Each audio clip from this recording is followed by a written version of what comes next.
Today, our students will explain brute force, selection sort, bubble sort, sequential search in DT-based. In DT-based, empathy stage will explain Darun. Now I'm going to explain the empathy stages in detail. In the presentation, we explore brute force algorithm through the lens of design thinking. Brute force techniques are simple, direct, and rely on trying all possible options without the optimization.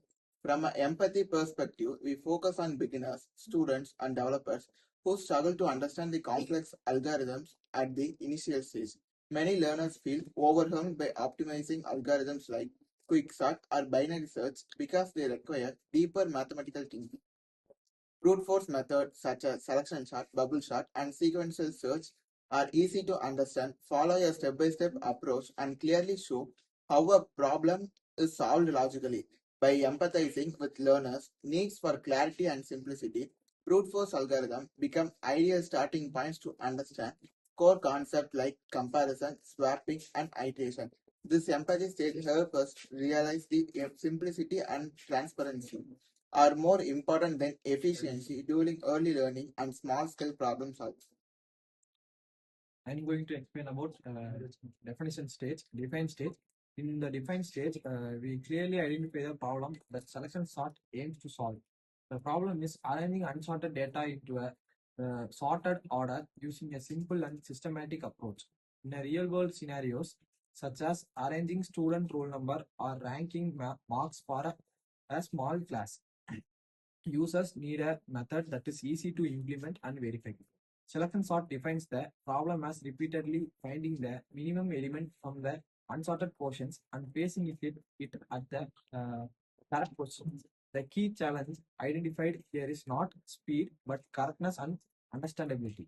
Selection sort may not be efficient for large datasets, but it is reliable and predictable.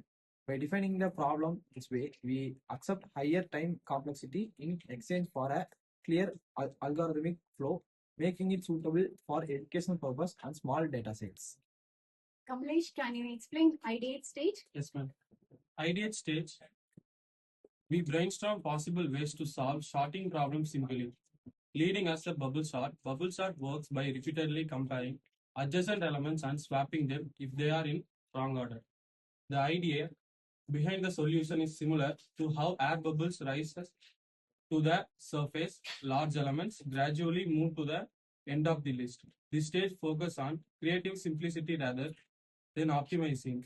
Bubble sort allows learners to visualize sorting clearly through repeated passes and swaps.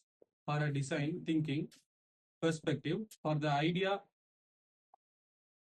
is to create a solution that users can easily trace, debug, and understand even through bubble sort has higher time complexity in reinforces fundamental programs, concepts like loops, conditions, and swapping logic, making it a strong ideation outcome for brute force problem solving.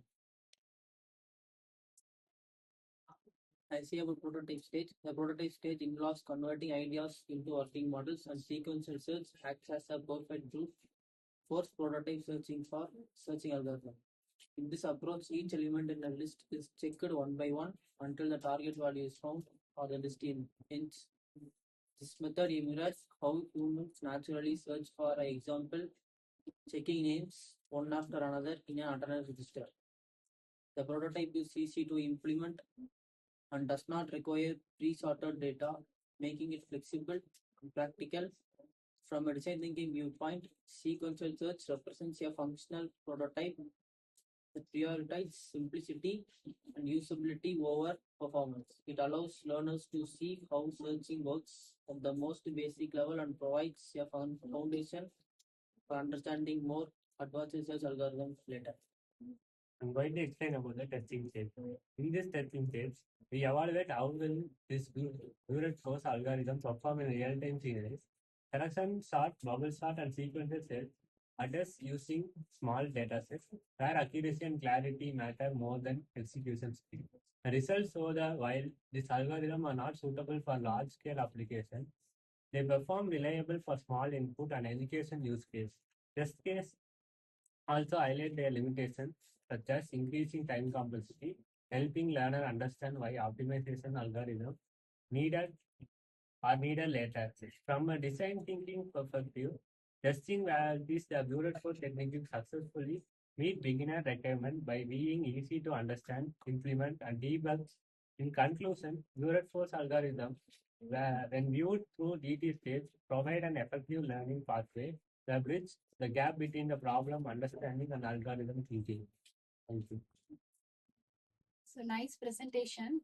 And I conclude that in DT-based, this brute force selection sort, bubble sort, and sequential search, applying design thinking to brute force algorithm help us understand why simple solution are important at the learning stage. Selection sort, bubble sort, and sequential search focus on clarity, logic, and step-by-step problem solving. These algorithms may not be efficient for large data set, but they are reliable and easy to implement. Through empathy and problem definition, we identify learners' need for simplicity, ideation, and prototyping, convert basic ideas into working solution. Testing highlights both correctness and limitations. This approach builds strong algorithmic foundation. It improves logic thinking and debugging skills. Brute force methods act as stepping stone to advanced algorithms. Hence, design thinking makes brute force learning more effective and meaningful. Thank you.